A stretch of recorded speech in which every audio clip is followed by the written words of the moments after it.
Mheshimiwa Rais, nitumie nafasi hii kwa dhati kwanza kukupa hongera kwa ushindi mkubwa ambao umeupata kwenye uchaguzi wa tarehe 29 mwezi wa 10 mwaka 2025. Ushindi huu Mheshimiwa Rais ni kielelezo cha wananchi wa Zanzibar kuthamini, kuheshimu juhudi ya kazi kubwa ambayo umeifanya katika kipindi chako cha uongozi, kipindi cha kwanza cha serikali ya awamu ya 8.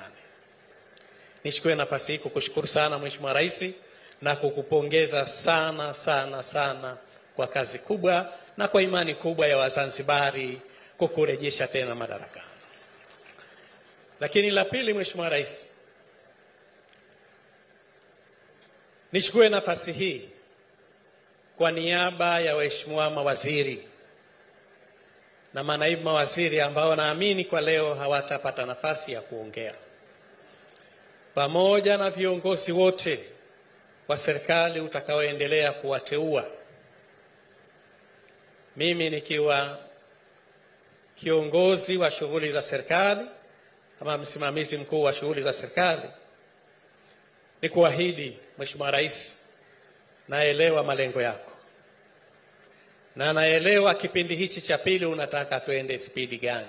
Najua mengine utayasema mwenyewe baadaye, utatupa miongozo, lakini nataka nikuahidi Mheshimiwa Rais, tumejiandaa kuongeza spidi zaidi katika kipindi cha pili hichi cha uongozi wako, ili kuendelea kufanya kazi nzuri, na pale mwaka 2030 penye uhai ukiiacha serikali kumkabidhi mwenzako, basi uwe umetekeleza ile kazi yako ya uongozi ulioacha alama.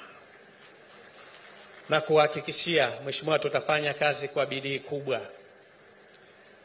Naamini wengi wao, ukiacha wachache ambao wameingia wapya, wanaelewa ile spirit ambayo ulikusudia hasa kwa kipindi hichi cha pili. Nami nikuhakikishie Mheshimiwa, tutajitahidi kushirikiana, tutahakikisha kwamba azma yako hii inaweza kutekelezeka kwa hali na mali. Ombi langu kwa wananchi wa Zanzibar, naelewa walikuwa wanafuatilia kazi kubwa na kipindi cha kampeni. Mheshimiwa, umekutana na makundi yote, uliahidi mengi.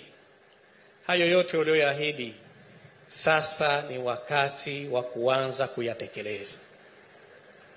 Nami nakuhakikishia Mheshimiwa Rais, kwa timu hii na timu nyingine ambayo tuongezea wasaidizi katika ngazi mbalimbali, sina mashaka hii Mheshimiwa ni timu ya ushindi na kamwe hatutashinda.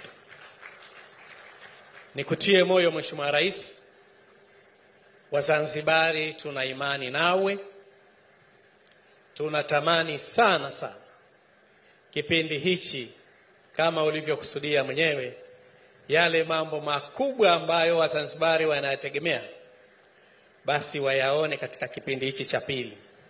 Naamini ya kwanza wameona, wako wale ambao hawakuamini kama yatatokea, lakini yametokea. Na hichi cha pili wale wasioamini wataona. Maana unaweza usiamini nafsi, lakini baada ya kuona ukaamini. Uelewa Mheshimiwa Rais unatofautiana. Hata wanafunzi mkiwa darasani, wako ambao ukiwafundisha leo watafahamu, wako wengine mpaka waende wakafanye tena discussion na wenzi wao, lakini wako wengine mpaka akosea alafu afundishwe tena. Lakini kwa namna zote hizo, hao wote wataelewa nini azma yako Mheshimiwa Rais umekusudia ya kuwaletea maendeleo wananchi wa Zanzibar. Mheshimiwa Rais, shughuli hii ni yako. Nitumie nafasi hii kwa heshima kubwa kuwapongeza wenzangu ambao wameteuliwa, nasi tuendelee kukushukuru, maana nami pamoja na wanasheria mkuu tulianza, lakini na kule barazani tukampata mwenzetu Mheshimiwa Spika.